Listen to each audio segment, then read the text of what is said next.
کا موقع ملا شیخ اس سے پہلے جو ہم لوگوں نے گفتگو کی تھی تو اس پہ کئی ساری باتیں آئیں. ایک بات یہ آئی تھی کہ مولانا مودودی کی کئی کتابوں کو آپ نے ریکمینڈ کیا تھا کہ پڑھنا چاہیے, تو اس پہ کئی سارے احباب کے ذہن میں یہ بات تھی کہ مولانا مودودی کے منہج کو لے کر کے ایک بہرحال سوال قائم رہتا ہے, اور خاص طور سے دین کی تشریح جو ان کے یہاں ہے یا اسلامی تاریخ کو دیکھنے کا جو ان کا نقطۂ نظر ہے یا پھر صحابہ کرام سے متعلق جو ان کا رویہ رہا ہے یا پھر احادیث کو لے کر کے بھی جو ان کے یہاں کچھ چیزیں ایسی ہیں جن کو لے کر کے لوگ وہ رہتے ہیں. تو آپ جب مولانا مودودی کو ریکمینڈ کرتے ہیں یا ان کی کسی کتاب کو, تو کیا آپ کے پیش نظر بھی کچھ تحفظات ہیں یا آپ مطلب کیا کہتے ہیں ان جنرل آپ مطلب مولانا مودودی کی کتابوں کو ریکمینڈ کرتے ہیں کہ ان کو پڑھا جا سکتا ہے؟ دیکھیے, سب سے پہلے تو میں یہ بتاؤں آپ کو کہ مولانا مودودی ہوں یا کیسے باشد, مولانا ابوالکلام آزاد ہوں, مولانا محمد اسماعیل سلفی ہوں, مولانا عطا اللہ نئی بھوجیانی ہوں, بڑے بڑے عالم و مشاہیر, ابن تیمیہ ہوں, ابن قیم ہوں, تو کسی کی تحریر کے بھی پڑھنے کا مقصد یہ نہیں ہوتا, میں نے بتایا تھا اس میں, کسی کی تحریر پڑھنے کا مطلب یہ ہوگا آپ کلی طور پر اس سے اتفاق رکھتے ہیں. آپ اپنی عقل استعمال کیجئے, سمجھ استعمال کیجئے, دلائل کی روشنی میں اس کو پرکھیے, جانچیے اور تنقید کیجئے. تو یہ صلاحیت پیدا ہونی چاہیے آپ کے اندر. یہ نہیں کہ ہم حد بندی کر دیں گے بابا فلاں فلاں کو پڑھنا ہے, فلاں فلاں کو نہیں پڑھنا. یہ منہج بالکل ہی غلط ہے. یہ اس بات پر دلالت کرتا ہے کہ جس منہج پر کوئی شخص قائم ہے وہ منہج بہت کمزور ہے, کہ کسی شخص کو پڑھنے کی وجہ سے زیادہ سے ڈھول مل ہو جائیں گے. آپ اپنے اندر منہج یا عقیدے کے اندر جب پختگی پیدا کر لیں گے تو کسی شخص تک غیر مسلم کی بھی تحریر آپ پڑھیں گے تو اس سے متاثر نہیں ہوں گے. سمجھ میں آ جائے گی کہ وہ کیا کہنا چاہتا ہے اور کس حد تک ہم اس کے اتفاق رکھیں گے, اختلاف رکھیں گے.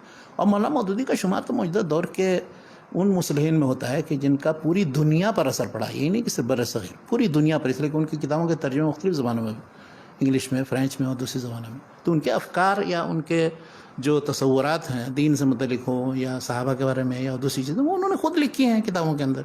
اب ان کو پڑھنے کا یہ مطلب نہیں ہوتا کہ ہم نے کلی طور پر ان سے اتفاق کر لیا. مقصد یہ ہے کہ ان کے نظریات یا تصورات کیا ہیں, ان کا جو بنیادی فکر ہے کہ اسلامی خلافت یا حکومت قائم کرنا چاہیے موجودہ دور میں, اور اس کے لیے انہوں نے پوری زندگی جو جدوجہد کی ہے, اس کے جو تصورات دیے وغیرہ, اور دین کی جو تشریح کی انہوں نے. تو یہ ایک تصور ہے کہ جس کے مطابق انہوں نے جماعت قائم کی, اس کے بعد پھر گروپ تھا, دعوتی کام کیے اور مختلف بہت سی چیزیں ہیں اس میں. تو اس سے واقفیت آپ حاصل کیجیے. اسی طرح سے تبلیغی جماعت مثال کے طور پر ہے, یا اہل حدیث ہیں, ان کی مختلف تنظیمیں ہیں, یا ڈاکٹر اسرار صاحب ہیں, یا اور ان سب سے واقفیت ضروری ہے. اگر نہیں واقف ہوں گے تو اس طرح کے تصورات ہیں تو آپ تنقید کیسے کریں گے, ان کا جائزہ کیسے لیں گے, یا کہاں تک وہ کتاب و سنت کی روشنی میں ان کا کلام یا ان کا تصور قابل قبول ہے یا نہیں قابل قبول ہے. تو میرا مقصد صرف کہنے کا یہ تھا کہ ان کتابوں پر, چاہے وہ غیر مسلموں کی ہو, مسلمانوں کی ہو, مسلمانوں کی کسی مکتبے کی ہو, پھر قدیم دور کی ہو, جدید دور کی ہو. قدیم دور میں تو کوئی اختلاف نہیں رہتا ہے, سب کی کتابیں پڑھتے ہیں. جدید میں جب آتے ہیں تو تقسیم در تقسیم در تقسیم در تقسیم ہو جاتا ہے. یہ بالکل یہ غلط تصور ہے. مطلب یہ طالب علم کے ناحیے سے تو بہت مضحکہ خیز چیز ہے. کیا بات ہے. کہیں کسی ادارے میں, کسی جامعہ میں, کسی ملک میں اگر کسی شخص کو ناپسند کیا جاتا ہے اور اس کو روکا جائے اسے پڑھنے, تو کوشش یہ کرنا چاہیے طلبہ کو کہ وہ ضرور پڑھیں. کیوں روکا جا رہا ہے؟ کیا بات ہے. میرا تو بہرحال یہی طریقہ رہا ہے. یہاں پر بہت سی کتابیں جو ممنوع ہیں, وہ ممنوع کتابیں زیادہ میں پڑھنے کی کوشش کرتا ہوں کہ اس میں ہے کیا کہ جس کی وجہ سے منع کیا جاتا ہے. اور شاعر کا جو محبت مشہور, وہ حب شیء الی الانسان ما منع. تو کسی شخص کو اگر کہیں گے نہیں یہ نہیں پڑھنا, وہ نہیں پڑھنا, وہ نہیں پڑھنا, تو ضرور اس کو پڑھنا چاہیے. ایک زمانے میں کتاب چھپی تھی محمد الغزالی کی, السنہ بین اہل الحدیث واہل الفقہ.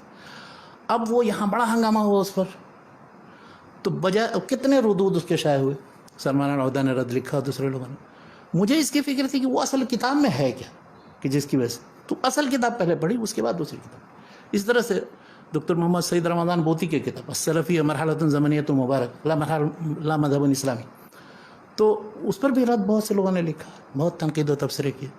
میری کوشش یہ ہوئی کہ اصل کتاب پہلے پڑھوں. چنانچہ میں گیا سیریا, ان کے گھر گیا, انہوں نے 2 نسخے دیے مجھے. بقرعید کا دن تھا.